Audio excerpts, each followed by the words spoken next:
Morning, guys. 6 a.m. day 19. I know I told you that I was going to be working on the bow last time we saw each other, but I decided I was missing a few parts that I really like to have had before I got to the bow, mostly hinges. So I flipped it over and decided to finish what I was dreading doing, which was sanding and fiberglass and fairing compound and whatever. So day 17 was all sanding. It's only a few hours, but yeah, it was the whole day of my time allotted. Yesterday was glassing the corners and started the fairing compound. Oh, and I put the Skegs on. And so today, hopefully I finish the fairing compound, so y'all stick around.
Well, that's it for 17, 18, and 19. A lot of sanding, a lot of filleting, a lot of fairing.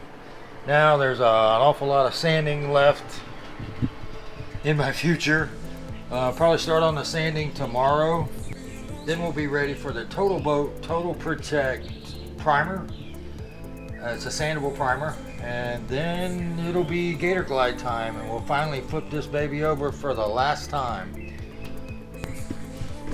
So that's it. Thanks for watching, guys. I'll see you tomorrow.